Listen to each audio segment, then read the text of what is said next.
Plank is a simple and versatile exercise that doesn't require any additional equipment. All you need is just the floor, yourself, and a few minutes a day. And the effectiveness of this exercise is amazing. What will happen if you plank every day? In this video, I'll answer this question. So watch this video till the end. It'll be interesting. Let's go. Plank will strengthen your muscles, primarily the core. The core is a group of muscles that provide support to the internal organs. These are the abs, obliques, and the erector of the spine. Why do people often have abdominal hernias? Because they have weak core muscles. If a person has developed core muscles, then the likelihood of a hernia is extremely small thanks to powerful muscles. So you need to train the abs and obliques not only to look good, but also for the health of the internal organs too. Plank will develop your back muscles. Plank has a very good advantage. It helps develop back muscles without the risk of injury. Exercises such as the deadlift are certainly great, but the downside of the deadlift is that you need to perform it with impeccable technique. And then, many people who practiced it were injured and had to recover for a long time. Of course, the exercise is super effective, but very traumatic. On the other hand, plank is not traumatic. Moreover, if you perform plank regularly, it'll help you strengthen not only the lower back muscles, but also the upper ones. And the developed muscles of the back not only look good from the outside, but they're also a very good prevention of back pain. In fact, most back pain is due to underdeveloped back musculature, so the plank will help you in that case too. Plank will fix your posture.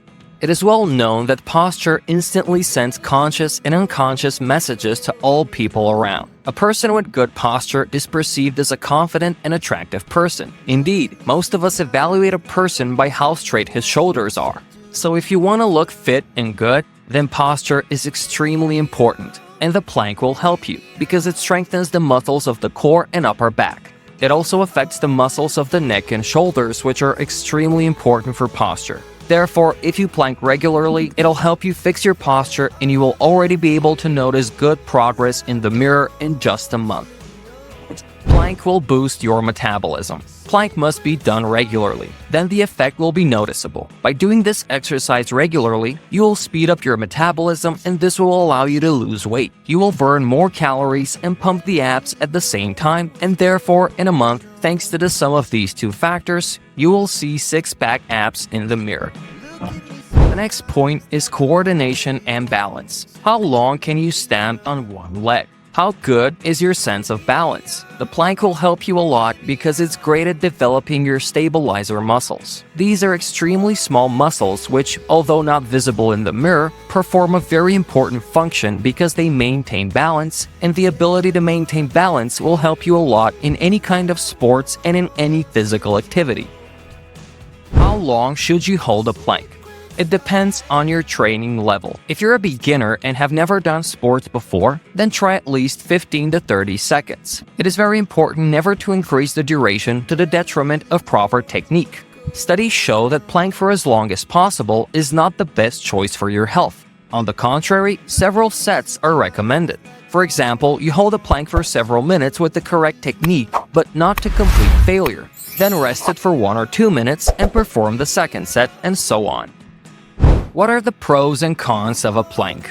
The advantages are obvious, some of which I have already mentioned. This is simplicity, accessibility, strengthening a number of muscles, maintaining a straight posture, as well as the ability to perform this exercise almost anywhere. But there are some downsides to this exercise. The first one is that if you don't follow the correct technique, you can create excessive pressure on the spinal discs, lower back, and shoulder joints, which is why I always say that technique is always more important than duration. Another disadvantage is that excessive holding a plank can increase blood pressure, which is why it is recommended to do several sets with a break of 1 or 2 minutes without bringing yourself to complete exhaustion. And what about the correct plank technique? In fact, more than 100 options for its performing have already been invented, but I will talk about the classic version, since it is the most popular and great for beginners. You get into a push-up position, bend your elbows 90 degrees, and shift your body weight to your forearms. It is important to remember that your whole body should form one straight line. Automatically with this, our stomach is tightened and all muscles are tensed. There are some nuances in the plank technique. Your head and neck should be relatively relaxed. You should keep your arms straight in front of you, or you can cross them, and it is very important that your elbows are directly under the shoulder joints. Otherwise, you will create an unnecessary load on the elbows and shoulders. That is, your shoulders should be clearly perpendicular to the ground. You should keep your lower back straight, never round it or bend it too much. Your breathing should be slow, calm, deep. It's very important to say about the contraindications of plank. Plank cannot be done by pregnant women and people who have a back injury. It is also not recommended for people with hernias or problems with the elbow, shoulder, wrist, and ankle joints. It's also not recommended for people who have a tendency towards a high blood pressure. By the way, friends, write in the comments, how often do you plank? Or maybe you've never heard of it. Share, it'll be interesting to read. I also recommend you to watch other videos on my channel. Links are on the screen right now. If you like this video, share it, push the like button, and subscribe to my channel.